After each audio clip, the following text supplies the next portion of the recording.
আসসালামু আলাইকুম রহমতুল্লাহি ওয়া বারাকাতুহু। সম্মানিত দর্শক শ্রোতা দিনী ভাই ও বোনেরা, আশা করি মহান আল্লাহ তাআলা আমাদের সবাইকে অনেক অনেক ভালো রেখেছেন, সুস্থ রেখেছেন।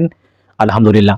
সমস্ত প্রশংসা ফজল ও করম সেই মহান আল্লাহ তাআলার জন্য, যেই মহান আল্লাহ তাআলা আমাদেরকে হায়াতের জীবন দান করেছেন, শারীরিক মানসিকভাবে সুস্থ রেখেছেন, সৃষ্টি শ্রেষ্ঠ জীব আশরাফুল মাখলুকাত মানুষ জাতি হিসেবে দুনিয়াতে পাঠিয়েছেন, শ্রেষ্ঠ নবীর শ্রেষ্ঠ উম্মত হওয়ার তৌফিক দিয়েছেন, এবং যেই মহান আল্লাহ তাআলা আমাদেরকে পবিত্র মাহে রমজানের রোজাগুলো রাখার তৌফিক দান করছেন, এই জন্য সেই আল্লাহ তাআলার দরবারে শুকরিয়া আদায় করছি আলহামদুলিল্লাহ। লাখো কোটি দরুদ সেই রাসূলের উপরে, যাকে সৃষ্টি করে মহান আল্লাহ তাআলা সৃষ্টিকুলের সম্মান ইজ্জত মর্যাদা বহুগুণে বাড়িয়ে দিয়েছেন, সেই রাসূলের উপর দরুদ সাল্লাল্লাহু আলাইহি ওয়াসাল্লাম। সম্মানিত দর্শক শ্রোতা দিনী ভাই ও বোনেরা, যে যেখান থেকে এই ভিডিওটা দেখছেন, সবাইকে জানাই আন্তরিক ধন্যবাদ এবং মোবারকবাদ। আশা করি, দোয়া করি মহান আল্লাহ তাআলা প্রত্যেকের জীবন যেন সহজ করে, সুন্দর করে, দিন ইসলাম অনুযায়ী যেন চলার তৌফিক দান করেন, আমিন। তো ভিডিও শুরুর আগে সবাইকে অনুরোধ করবো ভিডিওটা শেয়ার করে দিবেন এবং দিন প্রচারের উদ্দেশ্যে এইভাবে আমাদের সঙ্গে থাকার চেষ্টা করবেন, কারণ আমরা আমাদের চ্যানেলে নিয়মিত ইসলামিক ভিডিও দিয়ে যাচ্ছি। তো আজকে আমরা ফাজারে রমজানের থেকে আলোচনা করার চেষ্টা করব, অর্থাৎ আমরা পবিত্র মাহের রমজানের গুরুত্ব, ফজিলত, মাহাত্ম্য, মর্যাদা, বিশেষ করে রোজার যে ফরজ রোজার যে গুরুত্ব, মানে এই বিষয়গুলো কোরআন হাদিসের থেকে আলোচনা করার চেষ্টা করছি। তো আজকের পর্বেও আমরা পবিত্র মাহের রমজান থেকে আলোচনা করব, অর্থাৎ আজকের পর্বে আমরা আলোচনা করার চেষ্টা করব যে রোজা ভঙ্গের কারণসমূহ। যেহেতু রোজা মুমিনের জন্য ঢালস্বরূপ এবং ফরজ ইবাদতের মধ্যে অন্যতম একটা ইবাদত, এবং রোজার বদৌলতে আল্লাহ তাআলা কিয়ামতের ময়দানে হাসর যখন হয়ে যাবে, কিয়ামত যখন সংগঠিত হয়ে যাবে, এইভাবে আল্লাহ তাআলা এক শ্রেণীর লোককে আহ্বান করে কিন্তু রাইয়ান নামের বলে দরজা দিয়ে জান্নাতে প্রবেশ করাবেন, তারা কিন্তু রোজাদার হবে। তারপরে রোজার অনেক আদব আছে, অনেক হক আছে। তো এই বিষয়গুলো লক্ষ্য রেখে যদি রোজা আদায় না করা হয়, সেক্ষেত্রে রোজার দ্বারা যে ফায়দা, যে সব, সেটা পরিপূর্ণ হাসিল হবে না। যেমন রোজা রেখে যদি মিথ্যে কথা বলা হয়, গীবত করা হয়, পরনিন্দা করা হয়, অশ্লীল কোনো কিছু দেখা হয়, অশ্লীল কোনো কিছু বলা হয়, অশ্লীল কিছু কিছু শোনা হয়, অর্থাৎ অঙ্গ প্রত্যঙ্গের যদি হেফাজত না করা হয়, অথবা হারাম মাল খেয়ে যদি রোজা শুরু অথবা রোজা শেষ, অর্থাৎ ইফতার অথবা সেহরি করা, তো অনুরূপভাবে যে কাজগুলো আছে, যেগুলো আসলে কোরআন সুন্নাহর পরিপন্থী, এই কাজগুলো করে যদি রোজা রাখা হয়, দেখা যাবে যে রোজার দ্বারা যে ফায়দা বলে, এগুলো কিন্তু পরিপূর্ণভাবে হাসিল হবে না। তো এই বিষয়গুলো আজকে আমরা জানার চেষ্টা করব, যদিও আমরা ইতিপূর্বে অনেকগুলো পর্ব অতিবাহিত করেছি এবং সেখানে রোজার গুরুত্ব, ফজিলত, সেই বিষয়গুলো আমরা আলোচনা করার চেষ্টা করেছি। আমাদের চ্যানেল লিস্টে, প্লে লিস্টে সেই ভিডিওগুলো আছে, যদি আপনারা চান অবশ্যই সেই ভিডিওগুলো দেখে নিতে পারেন। তো আমরা আজকে রোজা ভঙ্গের যে কারণ, এই সম্পর্কে আমরা আজ আলোচনা করব ইনশাআল্লাহ। তো এই বিষয়গুলো অবশ্যই আমরা মনোযোগ দিয়ে শোনার চেষ্টা করব এবং ভিডিওগুলো শেয়ার করে দেওয়ার চেষ্টা করব। তো স্যার, আমরা কথা না বাড়িয়ে মূল আলোচনায় প্রবেশ করি। আলোচনার আগে আবারও বলছি যে মেহেরবানি করে ভিডিওগুলো শেয়ার করে দিবেন, ভিডিওগুলো শেষ পর্যন্ত দেখবেন। যেহেতু রোজা আমরা প্রত্যেকেই কম বেশি থাকে, এই জন্য এই বিষয়গুলো জানা আমাদের জন্য আবশ্যক। অনেক সময় দেখা যায় যে আমরা সারাদিন রোজা রাখি, কিন্তু এই যে বিষয়গুলো আমরা ভঙ্গ করে ফেলি, বা এই বিষয়গুলো আমাদের দ্বারা সংগঠিত হয়ে যায়, যার কারণে অনেক সময় রোজা হালকা হয়ে যায়, নষ্ট হয়ে যায়। এগুলো থেকে আমাদেরকে বেরিয়ে আসতে হবে। আর এই বেরিয়ে আসার জন্যই আমাদের দিনই কথাবার্তা শুনতে হবে, পড়তে হবে, জানতে হবে, জানার চেষ্টা করতে হবে, আলেমদের কাছে যেতে হবে। হ্যাঁ, গিয়ে এইভাবে আমাদের বিষয়গুলো জানতে হবে। অন্যথায় আমরা পরিপূর্ণ সওয়াবের অধিকারী কখনোই হতে পারবো না। তো চলুন কথা না বাড়িয়ে আমরা আমাদের মূল আলোচনার মধ্যে প্রবেশ করি। সিয়াম ভঙ্গের কারণসমূহ ৭ প্রকার। প্রথম কারণ স্ত্রী সহবাস। সহবাস বলতে বোঝায় পুরুষ সঙ্গের লিঙ্গ মহিলার যোনিতে প্রবেশ করানো। এটা সিয়াম বা সাওম ভঙ্গের বড় কারণ এবং সিয়াম অবস্থায় সবচেয়ে বড় গুনাহের কাজ। সুতরাং যে সিয়াম অবস্থায় স্ত্রী সহবাস করলো, তার সিয়াম নষ্ট হয়ে যাবে, চাই তা ফরজ হোক কিংবা নফল। তাই সিয়াম পালনকারী যদি রমজানে সিয়াম পালন অবস্থায় স্ত্রী সহবাস করে, তাহলে তার জন্য সিয়ামের কাজা সহ কঠোর কাফারা আদায় করা আবশ্যক। এই কাফারা হলো একজন মুসলিম কৃতদাস দাসীকে আজাদ করা। যদি সে কৃতদাস দাসী না পায়, তাহলে শররীয় ওজর ছাড়া একাধারে 2 মাস সিয়াম পালন করা। শররীয় ওজর হলো 2 ঈদের দিন, আইয়ামে তাশরিক কিংবা শারীরিক ইন্দ্রিয় গ্রাহ্য ওজর, যেমন রোগক্রান্ত হওয়া কিংবা সিয়াম ভাঙার নিয়ত ছাড়া সফর করা ইত্যাদি ইত্যাদি। এর মধ্যে যদি সে কোনো ওজর ছাড়া একদিনও সিয়াম ভঙ্গ করে, তাহলে পুনরায় তাকে শুরু থেকে সিয়াম পালন করতে হবে, যাতে একেধারে 2 মাস সিয়াম পালন করতে পারে, যাতে 2 মাসের মধ্যে কোনো ধরনের ব্যবধান না হয় বা মিস না হয়। আর যদি 2 মাস একেধারে সিয়াম পালনে সক্ষম না হয়, তাহলে 60 জন মিসকিনকে খানা খাওয়াতে হবে। প্রতি মিসকিনকে আধা কিলো ও 100 গ্রাম ভালো মানের গম দিতে হবে। সহিহ মুসলিম শরীফে এসেছে, জনৈক লোক রমজানে তার স্ত্রীর সঙ্গে সহবাস করে নবী করিম সাল্লাল্লাহু আলাইহি সাল্লামের নিকট এ ব্যাপারে ফতোয়া জানতে চাইল। তখন তিনি বললেন, অর্থাৎ রাসূলুল্লাহ সাল্লাল্লাহু আলাইহি সাল্লাম বললেন, তুমি কি কৃতদাস আজাদ করতে পারবে? সে উত্তর করলো, জি না। তখন তিনি বললেন, তুমি কি একেধারে 2 মাস সাওম পালন করতে পারবে? একেধারে নিরবিচ্ছিন্নভাবে সাওম রাখা অন্য রেওয়াতে বর্ণিত হইয়াছে। অর্থাৎ উপরে যে বিষয়টা উল্লেখ করা হয়েছে যে একেধারে 2 মাস রোজা রাখা এবং শরীয়ত সম্মত ওজর ব্যতীত বলে গ্যাপ না করা, যদি গ্যাপ করা হয় তাহলে পুনরায় আবার একেধারে 2 মাস রোজা রাখতে হবে। তো সে বলল জি না, তখন আল্লাহ রাসূল বললেন তাহলে তুমি 60 জন মিসকিনকে খাবার খাও। হাদিসটি বুখারী এবং মুসলিমে দীর্ঘ আকারে এসেছে বা দীর্ঘ আকারে বর্ণিত হয়েছে। আর দ্বিতীয় কারণ, ইচ্ছাকৃতভাবে বীর্যপাত ঘটানো, চাই তা চুম্বন, স্পর্শ বা হস্তমৈথুন অথবা কাম ভাব সহ এমন কিছু করার মাধ্যমে হোক যা বীর্যপাত ঘটায়। এমন হলে সিয়াম ভেঙে যাবে, কারণ এগুলো এমন সব কাজ যেগুলো পরিত্যাগ করা ব্যতীত সাম সংগঠিত হতে পারে না। হাদিসে কুদসিতে রয়েছে, আর আল্লাহ তাআলা বলেন, সিয়াম পালনকারী আমার কারণে তার পানাহার এবং কামভাব থেকে বিরত থাকে। আর চুম্বন বা স্পর্শ করাতে যদি বীর্যপাত না হয় তাহলে সিয়াম ভঙ্গ হবে না, কারণ সহিহ বুখারী এবং মুসলিম শরীফ আয়েশা রাদিয়াল্লাহু তাআলা আনহা থেকে এসেছে যে তিনি বলেন, নবী করিম সাল্লাল্লাহু আলাইহি ওয়াসাল্লাম সাম অবস্থায় স্ত্রী চুম্বন করতেন এবং সাম অবস্থায় তিনি স্ত্রীদের সঙ্গে মেলামেশা করতেন, কিন্তু তিনি তার কামভাব তোমাদের চেয়ে অধিক নিয়ন্ত্রণ করতে সক্ষম ছিলেন। অনুরূপ সহিহ মুসলিম শরীফ এসেছে, ওমর ইবনে আবু সালামা রাদিয়াল্লাহু তাআলা আনহু হুজুর সাল্লাল্লাহু আলাইহি সাল্লামকে জিজ্ঞাসা করলেন, সাওম পালনকারী কি চুম্বন করতে পারবে? তখন আল্লাহর নবী সাল্লাল্লাহু আলাইহি সাল্লাম বললেন, একে জিজ্ঞাসা করো, অর্থাৎ উম্মে সালমাকে, অর্থাৎ যিনি রাসূলুল্লাহ সাল্লাল্লাহু আলাইহি সাল্লামের স্ত্রী ছিলেন। অতঃপর উম্মে সালমা রাদিয়াল্লাহু তাআলা আনহা বলে দিলেন, আল্লাহর রাসূল এমনটি করতেন। তখন তিনি আরজ করলেন, ইয়া রাসূলুল্লাহ, আল্লাহ কি আপনার পূর্বাপর সকল গুনাহ ক্ষমা করে দেননি? নবী করিম সাল্লাল্লাহু আলাইহি ওয়াসাল্লাম বললেন, শুনে রাখো, আল্লাহর কসম করে বলছি, নিশ্চয় আমি তোমাদের চেয়ে অধিক তাকওয়ার অধিকারী এবং আমি আল্লাহকে অধিক ভয় করি।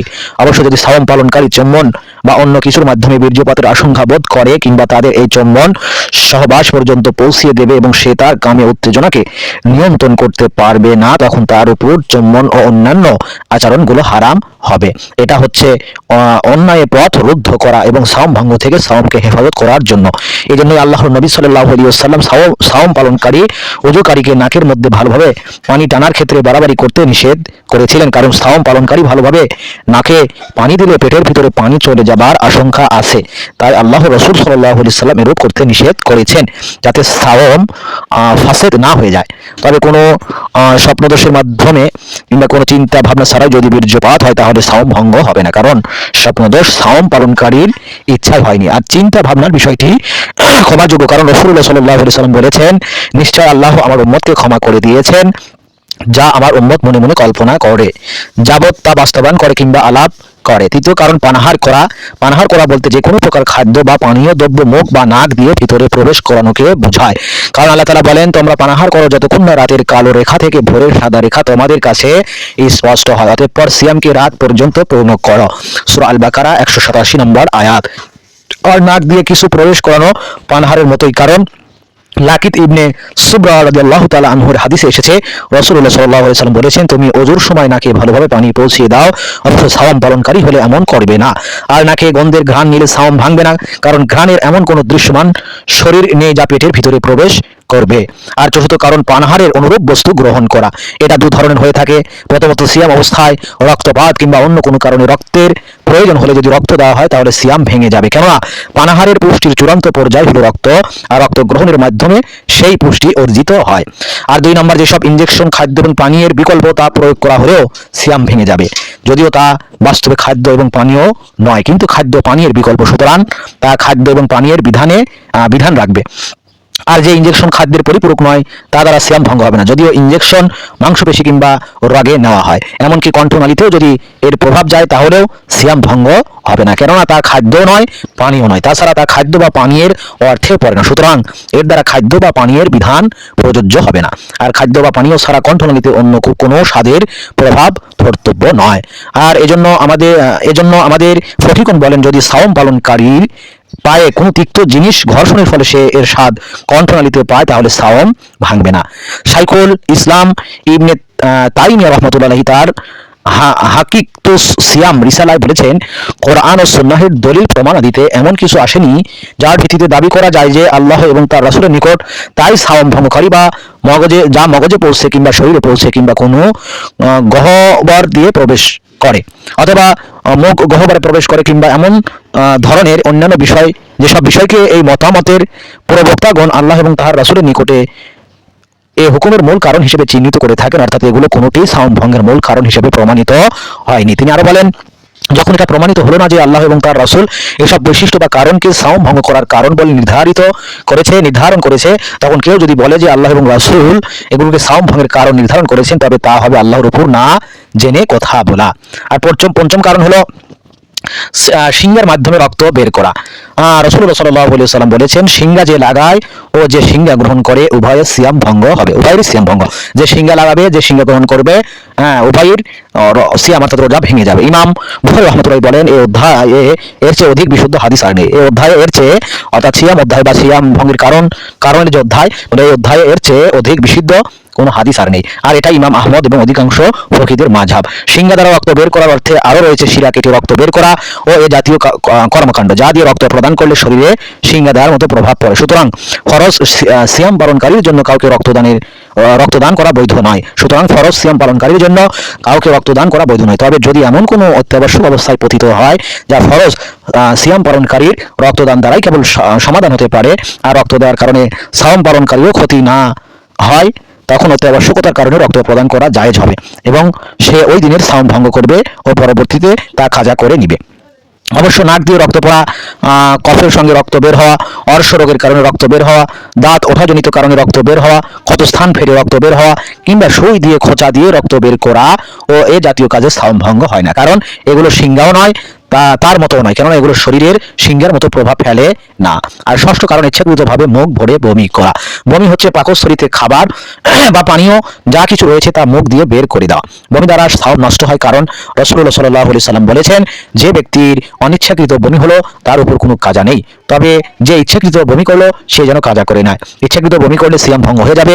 চাই পেট চেপে বমি করুক, কিংবা কণ্ঠনালীতে কিছু প্রবেশ করিয়ে বমি করুক, কিংবা এমন বস্তুর ঘ্রাণ নিল যাতে বমি আসে, অথবা এমন বস্তুর দিকে ইচ্ছে করে নজর দিল যার কারণে বমি হয়, এসব কারণে সিয়াম ভেঙে যায়।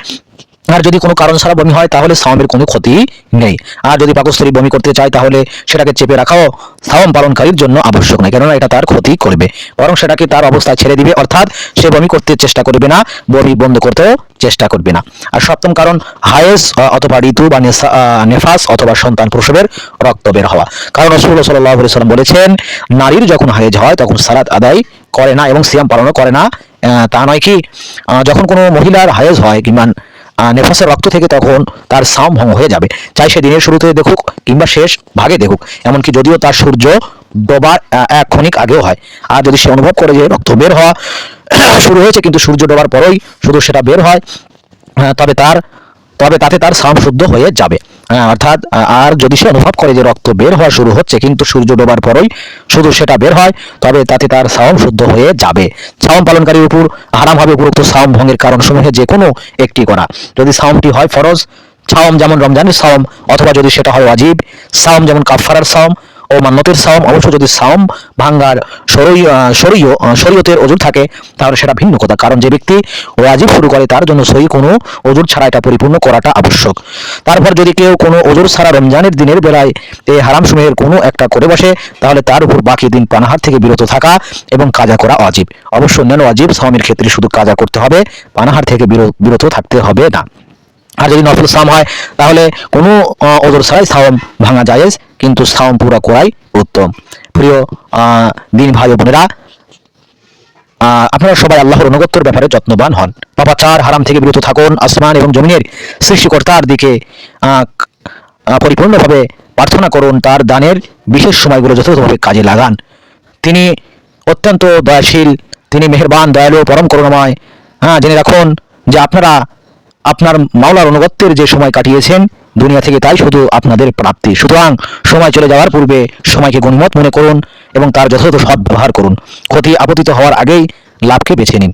হে আল্লাহ, আপনি আমাদের সময়গুলোকে কাজে লাগাবার তৌফিক দান করুন, আর আমাদের নেক কর্মসমূহকে কবুল করুন এবং আমাদেরকে নেক কর্মকাণ্ডে ব্যস্ত রাখুন। হে আল্লাহ, আমাদের উপর দয়া এবং অনুগ্রহ দান করুন, আর আমাদের সঙ্গে ক্ষমা ও মার্জনার আচরণ করুন। হে আল্লাহ, আমাদের জন্য নেক কাজ তথা জান্নাতের রাস্তাসমূহকে সহজ করে দিন, আর কঠিন কাজ তথা জাহান্নামের আমল থেকে আমাদেরকে দূরে রাখুন এবং আমাদেরকে আখিরাত এবং দুনিয়াতে ক্ষমা নসিব করুন। হে আল্লাহ, আপনি আমাদেরকে আমাদের নবীর শাফাত নসিব করুন এবং আমাদেরকে তার হাউজে উপনীত করুন এবং তা থেকে পানি পান করি এমনভাবে পরিতৃপ্ত করুন যে আর কখনো পিপাসা না লাগে। হে সৃষ্টিকুলের রব, হে আল্লাহ, আপনি সালাত, সালাম ও রহমত নাজিল করুন আর আপনার বান্দা ও নবী মুহাম্মদ সাল্লাল্লাহু আলাইহি সাল্লামের উপর এবং তার পরিবার পরিজনের উপর এবং তার সকল সাথী সঙ্গীর উপর রহমত নাজিল করুন। আপনি আমাদেরকে দুনিয়া এবং আখিরাতে সুখ শান্তি আর সফলতা দান করুন। আমাদের কবর আযাবগুলোকে মাফ করুন, কবরকে সুন্দর করুন, কবরের মধ্যে জান্নাতের নাজ নিয়ামত দান করুন। হে আল্লাহ, আমাদের পরিবার পরিজন, হায় আল্লাহ, আমাদের এবার পরিবার পরিজন, আত্মীয় স্বজন, গ্রামবাসী, মহল্লাবাসী, হায় আল্লাহ, আপন আপন দাদা দাদি, নানানি, খালা খালু, ফুফু, আত্মীয় স্বজন যারা ওই কঠিন অন্ধকার কবরে শায়িত, হায় আল্লাহ, তাদের কবরের আযাবগুলোকে মাফ করে দেন। হায় আল্লাহ, কবরগুলোকে আপনি জান্নাতের বাগান বানান, শান্তির স্থান হিসেবে কবুল করুন। হায় আল্লাহ, আমাদের মৃত্যু হবে, হায় আল্লাহ, ঈমানের সাথে মৃত্যু দান করুন। হায় আল্লাহ, নেক মৃত্যু দান করুন, মৃত্যুর পরে বিনা হিসেবে জান্নাতুল ফেরদাউস নসিব করুন। আমিন। সবাইকে অসংখ্য অসংখ্য ধন্যবাদ। ভিডিওটি ভালো লাগলে অবশ্যই শেয়ার করে দিবেন। পরবর্তী ভিডিও পাওয়ার জন্য আমাদের সাথে থাকার চেষ্টা করবেন ইনশাআল্লাহ। আসসালামু আলাইকুম ওয়া রাহমাতুল্লাহি ওয়া বারাকাতুহু।